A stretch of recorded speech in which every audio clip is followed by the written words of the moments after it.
Hi friends, ఈ రోజు మనం 2009లో సైన్స్ ఫిక్షన్ యాక్షన్ జోనరాలో వచ్చిన డీసీ సూపర్ హీరో మూవీ అయిన వాచ్మెన్ మూవీ స్టోరీ ఎక్స్ప్లెనేషన్ ని చూడబోతున్నాం.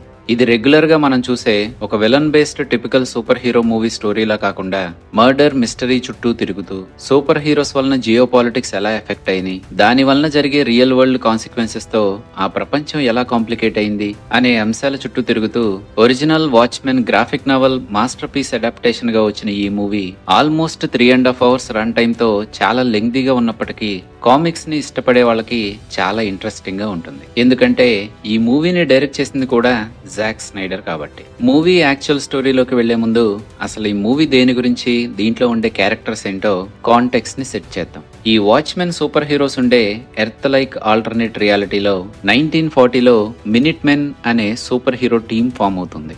దీనిని ఫామ్ చేసింది కెప్టెన్ మెట్రాపులస్.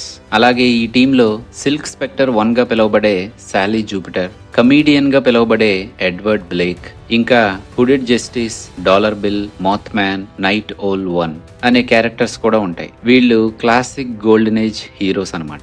సెకండ్ వరల్డ్ వార్ టైంలో వీళ్ళు హీరో స్టంట్స్ ఎన్నో చేసినప్పటికీ తర్వాత వీళ్ళలో కొంతమంది చనిపోవడం, మెంటల్ గా డిస్టర్బ్ అవడం, అలాగే మిగిలిన వాళ్ళు రిటైర్ అవడంతో ఆ మినిట్ మెన్ టీమ్ డీయాక్టివేట్ అవుతుంది. ఆ తర్వాత 1970s కల్లా వాచ్మెన్ అనే కొత్త టీం ఫామ్ అవుతుంది. మినిట్ మెన్ టీంలో ఉన్న కమీడియన్ ఇంకా కంటిన్యూ అవుతూనే ఉండడంతో తనతో పాటు ఈ టీంలో నైట్ ఓల్ కి రీప్లేస్మెంట్ గా వచ్చిన Nite Owl 2, Sally Jupiter daughter అయిన Laurie Jupiter, Silk Spectre 2, smartest man in the world అలాగే బిలీనియర్ అయిన ఓజిమాండియస్ గా పిలువబడే ఏడ్రియన్, రోర్షాక్ గా పిలువబడే డిస్టర్బ్డ్ అండ్ వైలెంట్ డిటెక్టివ్ అయిన వాల్టర్, అలాగే Jon Osterman AKA Doctor Manhattan. వీళ్ళందరూ ఈ వాచ్మెన్ టీమ్ లో ఉంటారు. కానీ వీళ్ళందరిలో నిజానికి బాగా సూపర్ పవర్స్ ఉండేవి డాక్టర్ మ్యాన్హాటన్ కి. He's like a god walking among them on that planet అనమాట. టెలిపోర్ట్ అవడం, తన సైజ్ ని మార్చుకోవడం, అటామిక్ స్ట్రక్చర్ ని చేంజ్ చేయగలగడమే కాకుండా డాక్టర్ మ్యాన్హాటన్ టైం ని కూడా నాన్ లీనియర్ గా చూస్తాడు. అది తనకుండే బిగ్గెస్ట్ అడ్వాంటేజ్, అలాగే డిసడ్వాంటేజ్ కూడా. ఎందుకంటే పాస్ట్, ప్రెసెంట్, ఫ్యూచర్ ని చూడగలిగే సూపర్ పవర్ ఉన్న తను వాటిని చేంజ్ చేయగలిగే చాయిస్ తన దగ్గర ఉండదనుకుంటూ ప్రీ డిటర్మైన్డ్ పాత్ లో నడుస్తూనే ఉంటాడు.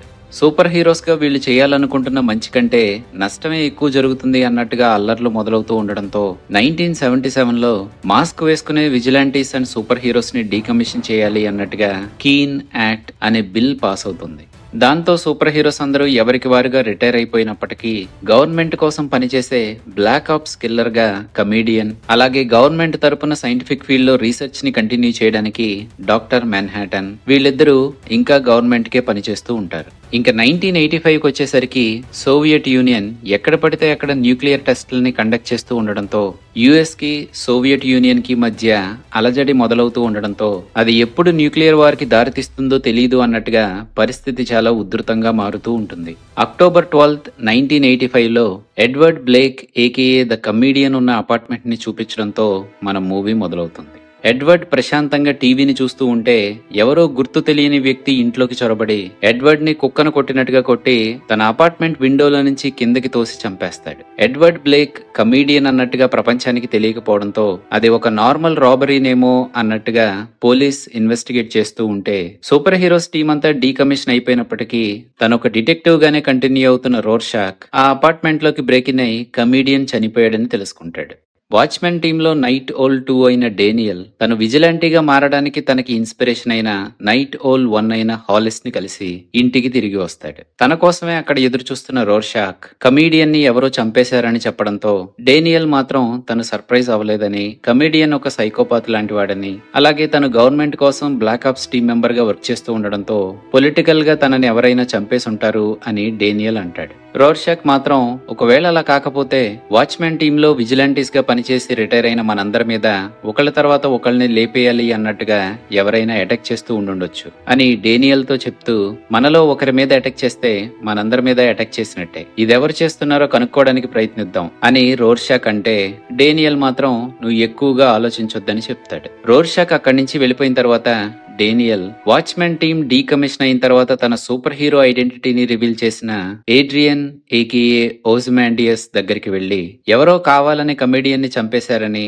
రోర్షాక్ చెప్పింది నిజమైతే ఒకరి తర్వాత ఒకరిగా మన మీద అటాక్ చేసే అవకాశం ఉంటుంది కాబట్టి నీ ఐడెంటిటీ బయటికి తెలిసిపోవడంతో నెక్స్ట్ వాళ్ళు నిన్నే టార్గెట్ చేయొచ్చు, జాగ్రత్తగా ఉండు అని డేనియల్ అంటాడు. ఏడ్రియన్ మాత్రం ప్రపంచంలో ఎప్పుడెప్పుడు జరగబోతుందా అన్నట్టుగా పొంచి ఉన్న ఆ న్యూక్లియర్ వార్ గురించే తను ఎక్కువ భయపడుతున్నాడు అని డేనియల్ తో చెప్తాడు. డాన్ ఏడ్రియన్ దగ్గరికి వెళ్తే రోర్షాక్ మాత్రం గవర్నమెంట్ రీసెర్చ్ ఫెసిలిటీలో ఉన్న ఇంకో ఇద్దరు వాచ్మెన్ అయిన డాక్టర్ మ్యాన్హాటన్, లారీ జూపిటర్ ని వెతుక్కుంటూ వెళ్తాడు. రోర్షాక్ దేని గురించైనా ఇన్వెస్టిగేట్ చేసేటప్పుడు తను చేసిన రీసెర్చ్ గురించి, తనకి దొరికిన ఆధారాల గురించి తన జర్నల్లో ఎప్పుడూ రాసుకుంటూ ఉంటాడు. న్యూక్లియర్ వార్ జరిగి బిలియన్స్ ఆఫ్ పీపుల్ చనిపోయే అవకాశం ఉన్నప్పటికీ ఒక సోషియోపాత్ గా ముద్రపడిన కమీడియన్ గురించి తను ఎందుకు ఇన్వెస్టిగేట్ చేయాలనుకుంటున్నాడో రోర్షాక్ చెప్తూ ఉంటాడు. అలాగే వాచ్మెన్ టీమ్ కి ప్రెడిసర్స్ అయిన మినిట్ మెన్ లో ఉన్న వాళ్ళకి ఏం జరిగిందో కూడా చెప్తూ ఉంటాడు. తన ఫెసిలిటీలోకి ఎంటర్ అయిన తర్వాత తనకి కనపడిన డాక్టర్ మ్యాన్హాటన్ రోర్షాక్ అక్కడికి ఎందుకు వచ్చాడో తనకి తెలుసని, కానీ తను డిసప్పాయింట్మెంట్ తోనే అక్కడి నుంచి వెళ్లిపోతాడని మ్యాన్హాటన్ తనకి ముందుగానే చెప్తాడు. అప్పుడే అక్కడికి సిల్క్ స్పెక్టర్ కూడా వస్తుంది. Doctor Manhattan, Silk Spectre relationship లో ఉంటారు. కమీడియన్ ని ఎవరో చంపేశారని, తనని చంపిన వ్యక్తి గురించి ఫ్యూచర్ లో పబ్లిక్ గా తెలిసే అవకాశం ఏమన్నా ఉందేమోనని డాక్టర్ మ్యాన్హాటన్ ని ఫ్యూచర్ ని చూడమని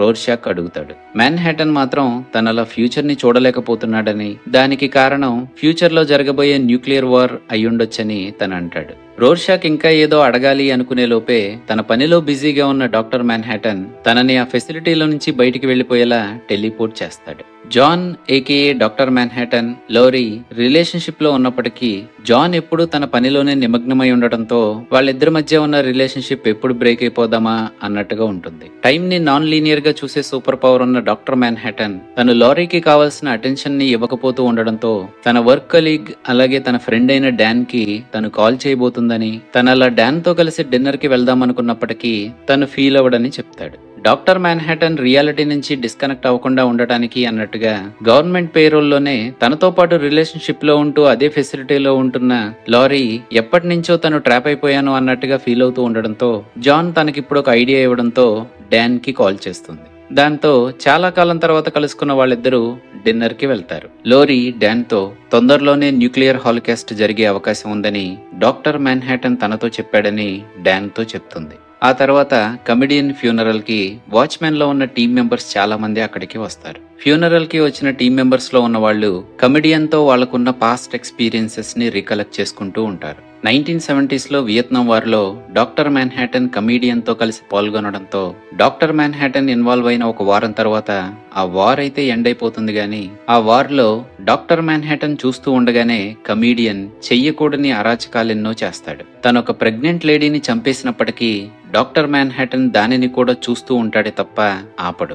ఎందుకలా చేశావు అని మ్యాన్హాటన్ అడిగితే, నువ్వు కావాలనుకుంటే దాన్ని ఆపి ఉండొచ్చు, కానీ రియాలిటీ నుంచి స్లోగా డిస్కనెక్ట్ అయిపోతున్న నువ్వు హ్యూమన్స్ గురించి పట్టించుకో, అందుకే నేను చేస్తున్న దేనిని కూడా నువ్వు ఆపలేదు అని కమీడియన్ అంటాడు. కమీడియన్ అన్నట్టుగానే డాక్టర్ మ్యాన్హాటన్ హ్యుమానిటీ గురించి అసలేమీ పట్టించుకోకుండా ఆ రియాలిటీ నుంచి స్లోగా డిస్కనెక్ట్ అయిపోతూ ఉంటాడు. అలాగే ప్రపంచాన్ని కాపాడడానికి నా దగ్గర ఒక ప్లాన్ ఉంది అని ఏడ్రియన్ అంటే కమీడియన్ అదొక జోక్ అని కొట్టిపారేస్తాడు. కీన్ యాక్ట్ పాస్ అవడానికి ముందు రైట్స్ జరుగుతూ ఉన్నప్పుడు డాన్ తో కలిసి వాటిని ఆపడానికి వెళ్లిన కమీడియన్ అక్కడ చాలా మందిపై బ్రూటల్ గా అటాక్ చేసి చంపేస్తూ ఉంటాడు. అదే కాకుండా లారీ మదర్ అయిన శాలీని కూడా మినిట్ మెన్ టీమ్ లో ఉన్నప్పుడు సెక్షువల్ గా అబ్యూస్ చేయడానికి ట్రై చేస్తాడు. కమీడియన్ తో వాళ్ళకున్న పాస్ట్ ఎక్స్పీరియన్సెస్ ని టీమ్ మెంబర్స్ రికలెక్ట్ చేసుకున్న తర్వాత ఆ ఫ్యూనరల్ పూర్తవుతుంది.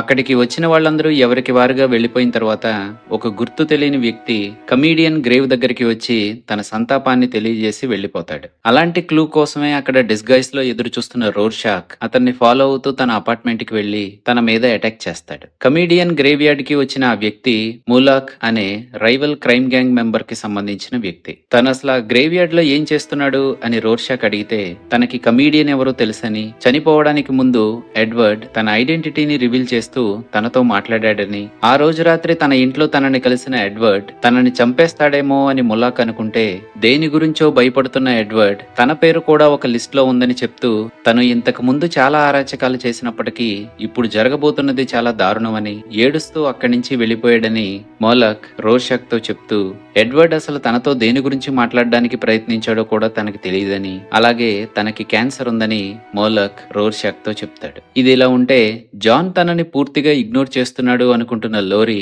తనతో బ్రేకప్ చేసుకుని అక్కడి నుంచి వెళ్లిపోతుంది. తను డాన్ దగ్గరికి వెళ్లడంతో డాన్, లోరీ కలిసి క్రైమ్ ఎక్కువగా జరిగే ఆ నైబర్హుడ్ లో తిరుగుతూ ఉన్నప్పుడు కొంతమంది గ్యాంగ్ మెంబర్స్ వాళ్ళ మీద అటాక్ చేయడానికి ట్రై చేస్తారు. కానీ సూపర్ హీరో టీమ్ లో ఉండి రిటైర్ అయిన వాళ్ళిద్దరూ ఆ గ్యాంగ్ మెంబర్స్ తుక్కు రెగ్గొడతారు. అదే టైంలో డాక్టర్ మ్యాన్హాటన్ టెలివిజన్ లో టాక్ షోకి అప్పీర్ అవుతాడు. టాక్ షోకి వెళ్లిన డాక్టర్ మ్యాన్హాటన్ ఊహించిన విధంగా అక్కడున్న రిపోర్టర్ తను జాన్ నుంచి డాక్టర్ మ్యాన్హాటన్ గా మారిన తర్వాత తనతో పాటు కలిసి ఉన్న వాళ్ళందరికీ క్యాన్సర్ వస్తుందని ఆ రిపోర్టర్ అంటాడు. అది నిజమే అని ప్రూవ్ చేసేలా జాన్ ఎక్స్ గర్ల్ ఫ్రెండ్ అయిన జేనీ ఆ టాక్ షో దగ్గరికి వచ్చి తనకి క్యాన్సర్ ఉందని చెప్తుంది. అక్కడ ఉన్న వాళ్ళందరూ డాక్టర్ మ్యాన్హాటన్ ని తేనెని చుట్టుముట్టిన ఈగల్లా చుట్టుముడుతూ ఉండడంతో అప్పటికే హ్యుమానిటీతో విసిగిపోయి ఆ రియాలిటీ నుంచి డిస్కనెక్ట్ అవుతున్న తను అక్కడి నుంచి టెలిపోర్ట్ అయి మార్స్ మీదకి వెళ్లిపోతాడు. అదే టైంలో తన పాస్ట్ కి సంబంధించిన కొన్ని ఇంపార్టెంట్ ఈవెంట్స్ ని రికలెక్ట్ చేసుకుంటూ ఉంటాడు. తను వర్క్ చేయడానికి జాయిన్ అయిన సైన్స్ ల్యాబ్ లో తనకి పరిచయం అయిన జేనీ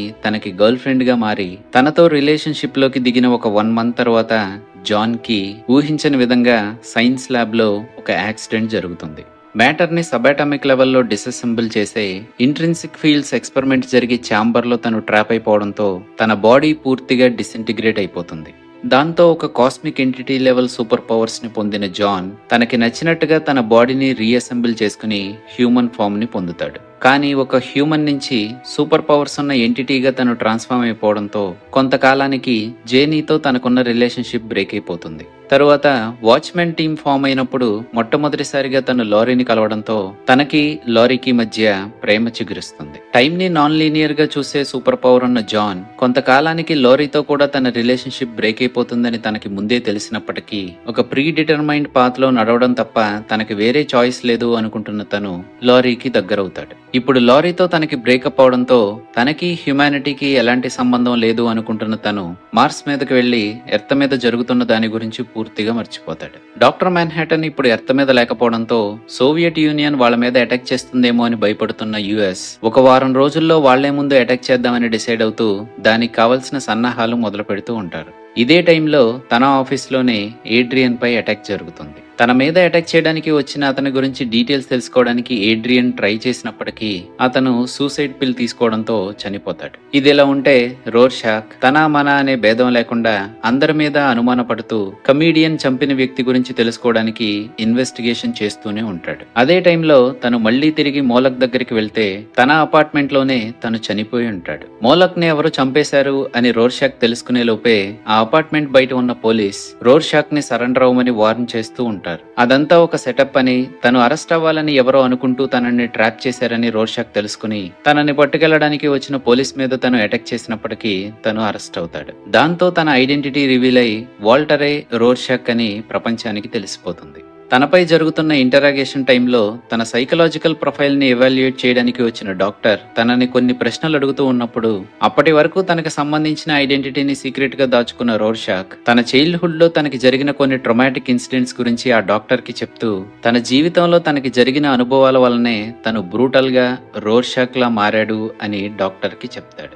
జైల్లో తనని లాక్ చేసిన తర్వాత తను వాచ్మెన్ గా ఉన్నప్పుడు క్రైమ్ చేస్తున్న ఎంతో మందిని జైలుకి పంపించడంతో వాళ్ళల్లో చాలా మంది తనపై అటాక్ చేద్దామని ట్రై చేస్తారు. కానీ రోర్షాక్ మాత్రం బోన్ లో బంధింపబడినప్పటికీ అక్కడున్న వాళ్ళందరిలోకి తనే పెద్ద పులి అని వాళ్ళకి తెలిసేలా ఒక అతనిపై బ్రూటల్ గా అటాక్ చేయడంతో తను హాస్పిటలైజ్ అవుతాడు. ఇదిలా ఉంటే డాన్ కి లోరీ దగ్గరవుతూ ఉంటుంది. ఎటు తిరిగి న్యూక్లియర్ హాలికాస్ట్ జరిగి ప్రపంచం అంతమైపోయే అవకాశం ఉంది కాబట్టి వాళ్ళు చేయాలనుకుంటున్నది చేద్దామని వాళ్ళిద్దరూ అనుకోవడంతో సూపర్ హీరో కాస్ట్యూమ్స్ ని వేసుకుని మళ్లీ విజిలాంటీ స్టంట్స్ ని మొదలు పెడదామని ఫైర్ లో చిక్కుకున్న ఒక బిల్డింగ్ లో నుంచి చాలా మందిని రెస్క్యూ చేస్తారు. ఆ తర్వాత తర్వాత జైలుకి వెళ్లి రోర్షాక్ ని కూడా రిలీజ్ చేస్తారు. ఆ ముగ్గురు కలిసి డాన్ బేస్ కి తిరిగి వచ్చేసరికి అక్కడ వాళ్ళ కోసం ఎదురు చూస్తున్న జాన్ జరగబోతున్న న్యూక్లియర్ వార్ ని ఆపడానికి లారీ తనని మార్స్ మీద కన్విన్స్ చేయడానికి ట్రై చేస్తుందని, వాళ్ళిద్దరి మధ్య జరగాల్సిన కాన్వర్సేషన్ జరగాల్సిందే అని తను లారీని మార్స్ మీదకి తీసుకువెళ్తాడు. డాన్ రోర్షాక్ తో కలిసి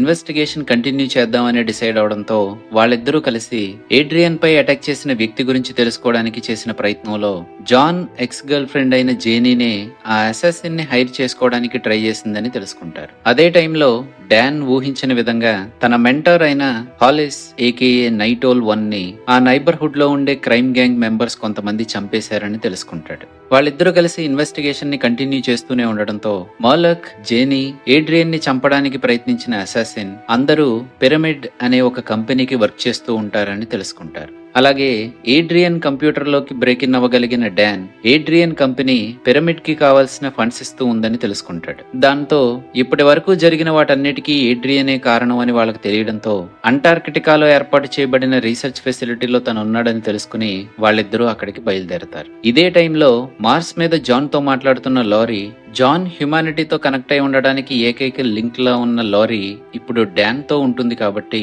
జాన్ హ్యుమానిటీ ఏమైపోయినా పట్టించుకోవడానికి సిద్ధంగా లేడని తెలుసుకుంటుంది. కానీ తన కోసమైనా ఎర్త్ ని కాపాడడానికి ట్రై చేయమని తను జాన్ ని కన్విన్స్ చేయడానికి ట్రై చేస్తుంది. తన పాయింట్ ఆఫ్ వ్యూలో ఎప్పుడు జాన్ ప్రపంచాన్ని చూడడానికి ప్రయత్నించడం లేదని లారీ కంప్లైంట్ చేస్తూ ఉంటుందని, కానీ జాన్ పర్సెప్షన్ ని అర్థం చేసుకోవడానికి లారీ ఎప్పుడు ట్రై చేయలేదని జాన్ అనడంతో తను చూపించాలనుకుంటున్నది చూపించమని లారీ జాన్ ని అడుగుతుంది.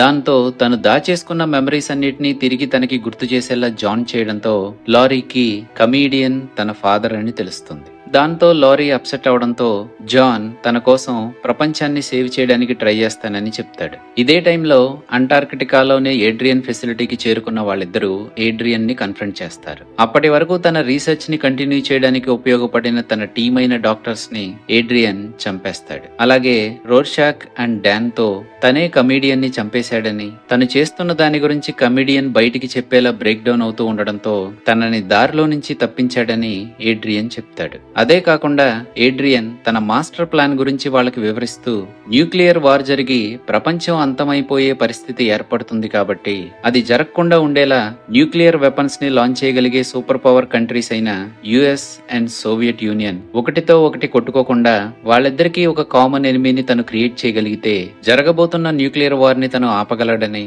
దానికోసం తను వాళ్ళకు కావాల్సిన కామన్ ఎనిమీగా డాక్టర్ మ్యాన్హాటన్ ని చేయడానికి కావాల్సిన సన్నాహాలు సిద్ధం చేశాడని చెప్తాడు. డాక్టర్ మ్యాన్హాటన్ కి సంబంధించిన ఎనర్జీని రిప్లికేట్ చేయగలిగే డివైస్ పైన తను వర్క్ చేస్తూ ఉన్నాడని, దానిని కంప్లీట్ చేసేలా తను డాక్టర్ మ్యాన్హాటన్ దగ్గర నుంచే హెల్ప్ తీసుకున్నాడని, అదే కాకుండా తను చేస్తున్న పని గురించి డాక్టర్ మ్యాన్హాటన్ కి తెలియకుండా ఉండేలా డాక్టర్ మ్యాన్హాటన్ ఫ్యూచర్ విజన్స్ ని బ్లాక్ చేసేలా తన పర్సెప్షన్ ఆఫ్ టైమ్ తో ఇంటర్ఫియర్ అవడానికి కావాల్సిన టాకియన్ పార్టికల్స్ ని జనరేట్ చేస్తున్నాడని ఏడ్రియన్ వాళ్ళిద్దరితో చెప్తాడు. అలాగే తన దగ్గరున్న డివైస్ తో డాక్టర్ మ్యాన్హాటన్ ఎనర్జీని రిప్లికేట్ చేసే బాంబ్స్ ని ప్రపంచంలో ఉన్న మేజర్ సిటీస్ లో బ్లాస్ట్ అయ్యేలాగా తను ఆల్రెడీ ట్రిగ్గర్ చేశాడని, అది జరిగిన తర్వాత ప్రపంచానికి డాక్టర్ మ్యాన్హాటన్ ఒక ఎనిమిగా మారడంతో ప్రపంచంలో శాంతి నెలకొంటుందని తను అంటాడు. తను అనుకుంటున్నది సాధించడానికే తను జేనీకి, మాలక్ కి, అలాగే జాన్ ఫ్రెండ్ అయిన సైంటిస్ట్ కూడా క్యాన్సర్ వచ్చేలా చేశాడని, ప్రపంచంలో ఉన్న బిలియన్స్ ఆఫ్ పీపుల్ ని కాపాడడానికి తను చేస్తున్న దాని వలన మిలియన్స్ ఆఫ్ పీపుల్ చనిపోయే అవకాశం ఉన్నప్పటికీ ఈ ప్రపంచాన్ని కాపాడడం కోసం తను చేస్తున్నది కరెక్టే అని ఏడ్రియన్ అంటాడు. ఏడ్రియన్ వీళ్లతో ఇదంతా చెప్తున్న ఇదే టైంలో తను ప్లాన్ చేసినట్టుగానే డాక్టర్ మ్యాన్హాటన్ ఎనర్జీ సిగ్నేచర్ ని రిప్లికేట్ చేసే బాంబ్స్ ప్రపంచంలో ఉన్న మేజర్ సిటీస్ లో బ్లాస్ట్ అవుతాయి. అలాంటిదే ఒకటి న్యూయార్క్ సిటీలో బ్లాస్ట్ అయి సిటీ మొత్తాన్ని డిస్ట్రాయ్ చేస్తూ అక్కడున్న మిలియన్స్ ఆఫ్ పీపుల్ చనిపోవడానికి కారణమైన అదే టైంలో డాక్టర్ మ్యాన్హాటన్ లారీతో కలిసి మార్స్ మీద నుంచి న్యూయార్క్ సిటీలో ల్యాండ్ అవుతాడు. అక్కడ జరిగిన డిస్ట్రక్షన్ ని చూసిన జాన్ కి దీనికి కారణం తన సిగ్నేచరే అని, అది తను క్రియేట్ చేసిన డివైస్ వల్లనే జరిగిందని తెలియడంతో అది చేయించింది ఏడ్రియనే అని రియలైజ్ అయ్యి అంటార్కిటికాలో ఉన్న ఆ ఫెసిలిటీకి వెళ్తాడు. ఏడ్రియన్ తను క్రియేట్ చేయించిన డివైస్ ని యూజ్ చేసి తన పెట్ ని కూడా సాక్రిఫైస్ చేస్తూ డాక్టర్ మ్యాన్హాటన్ తో సహా అది అటామిక్ లెవెల్లో డిసింటిగ్రేట్ అయ్యేలా చేస్తాడు. ఇంకా డాక్టర్ మ్యాన్హాటన్ పోయాడు అనుకుంటున్న ఏడ్రియన్ మిగతా వాళ్లతో డీల్ చేస్తూ ఉండగా ఏడ్రియన్ అనుకుంటున్నట్టుగా తను చనిపోలేదని డాక్టర్ మ్యాన్హాటన్ మళ్ళీ అక్కడ ప్రత్యక్షం అవుతాడు. తను ఏడ్రియన్ పై అటాక్ చేయబోతున్నాడు అన్న టైంలో ఏడ్రియన్ మాస్టర్ ప్లాన్ కి ప్రతిఫలంగా ప్రపంచం మొత్తం మీద జరిగిన డిస్ట్రక్షన్ వలన దేశాలన్నీ ఒకదానితో ఒకటి కొట్టుకోకుండా వాళ్ళకి కామన్ ఎనిమీగా డాక్టర్ మ్యాన్హాటన్ ని చూస్తూ జరగబోతున్న న్యూక్లియర్ వార్ ని ఆపేస్తూ ఒకదానితో ఒకటి యునైట్ అయ్యిందని ఏడ్రియన్ అక్కడున్న వాళ్ళందరికీ అది తెలిసేలా చేస్తాడు. మిలియన్స్ ఆఫ్ పీపుల్ చనిపోయినప్పటికీ తను ఇప్పుడు ప్రపంచానికి కామన్ ఎనిమీగా మారినప్పటికీ ఏడ్రియన్ చేసింది కరెక్టే అని డాక్టర్ మ్యాన్హాటన్ రియలైజ్ అవుతాడు. కానీ రోర్షాక్ మాత్రం అది తప్పని, జరిగింది ప్రపంచానికి తెలియాలని, దాని గురించి తనే చెప్తానని అక్కడి నుంచి వెళ్ళిపోతూ ఉంటాడు. ఒకవేళ రోర్షాక్ అలా చేస్తే ఇప్పటి వరకు ఏడ్రియన్ చేసిన దానికి ప్రతిఫలం లేకుండా ప్రపంచంలో మళ్లీ న్యూక్లియర్ వార్ జరిగే అవకాశం ఉంటుందని ఏడ్రియన్ డాక్టర్ మ్యాన్హాటన్ కి చెప్పడంతో ఏడ్రియన్ తో ఏకీభవించిన తను రోర్షాక్ ని ఆపడానికి వెళ్తాడు. ఏదేమైనా గివప్ చేయకూడదు అనుకునే రోర్షాక్ జరిగింది తను ప్రపంచానికి తెలిసేలా ఖచ్చితంగా ప్రయత్నిస్తాడని, ఒకవేళ అలా జరగకుండా ఉండాలంటే తనని చంపేయమని డాక్టర్ మ్యాన్హాటన్ కి చెప్తాడు. ప్రపంచంలో న్యూక్లియర్ వార్ జరగకుండా ఉండాలంటే వాళ్ళు చేసింది బయటకు రాకుండా ఉండాలి కాబట్టి అది చెప్పడానికి ప్రయత్నిస్తాను అంటున్న రోర్షాక్ ని చంపేయడం తప్ప వేరే అవకాశం లేదు అనుకుంటున్న జాన్ తనని చంపేస్తాడు. ఆ తరువాత లారీతో తను ఆ గెలాక్సీని వదిలేసి వెళ్లిపోతున్నాడని, తను వెళ్లిన చోట లైఫ్ ని క్రియేట్ చేయడానికి ట్రై చేస్తానని చెప్తాడు. కట్ చేస్తే ప్రపంచంలో అప్పటి వరకు ఎప్పుడెప్పుడు జరగబోతుందా అని వాళ్ళందరూ భయపడుతున్న న్యూక్లియర్ వార్ ఆగిపోవడంతో ప్రపంచం అంతా ఇప్పుడు ప్రశాంతంగా ఉంటుంది. కానీ ఆ వార్ని ఆపడానికి ట్రై చేసిన ఏడ్రియన్ చేసిన పని వలన మిలియన్స్ ఆఫ్ పీపుల్ చనిపోయారు. దాని గురించి ఎవ్వరికీ తెలియదు. ప్రపంచం అంతా ఇప్పుడు ప్రశాంతంగా ఉండడంతో వాళ్ళు రాయడానికి ఎలాంటి న్యూస్ లేదనుకుంటున్నా ద న్యూ ఫ్రంటియర్స్ మ్యాన్ అనే న్యూస్ పేపర్ లో ఉన్న వాళ్ళు రాయడానికి కావాల్సిన ఏదో ఒక ఎగ్జైటింగ్ న్యూస్ కోసం ఎదురు చూస్తూ ఉన్నప్పుడు తను అప్పటి వరకు చేసిన ఇన్వెస్టిగేషన్ కి సంబంధించిన డీటెయిల్స్ అన్నిటినీ రోర్షాక్ తన జర్నల్లో రాసుకుని ఏడ్రియన్ ని కన్ఫ్రంట్ చేయడానికి తను అంటార్కిటికాకి వెళ్లే ముందు తను తిరిగి వచ్చే అవకాశం లేదు అనుకున్న రోర్షాక్ తన జర్నల్ ని ఈ న్యూస్ పేపర్ కలెక్షన్ బాస్కెట్ లో పడేయడంతో ఏదైనా ఎగ్జైటింగ్ న్యూస్ దొరుకుతుందేమో అని ఎదురు చూస్తున్న న్యూస్ పేపర్ లో ఉన్న స్టాఫ్ కి రోర్షాక్ జర్నల్ దొరుకుతుంది. మరి వాళ్ళు దానిని ప్రింట్ చేశారా లేక ఆ నిజం ఆ ప్రపంచంలో కనుమరుగైపోయిందా అనే దాన్ని మన ఇమాజినేషన్ కి వదిలేశారనుకోండి. ఇది ఇవాల్టి graphic novel masterpiece adaptation గా వచ్చిన Watchmen movie recap. Hope you enjoyed this video. మీకు ఈ వీడియో నచ్చితే లైక్ చేయండి. ఇలాంటి ఇంట్రెస్టింగ్ మూవీ రీక్యాప్స్ ని ఇష్టపడే మీ ఫ్రెండ్స్ అండ్ ఫ్యామిలీ మెంబర్స్ కి దీనిని షేర్ చేసి మన ఛానల్ ని కూడా సబ్స్క్రైబ్ చేసేయండి. Thank you so much. Bye.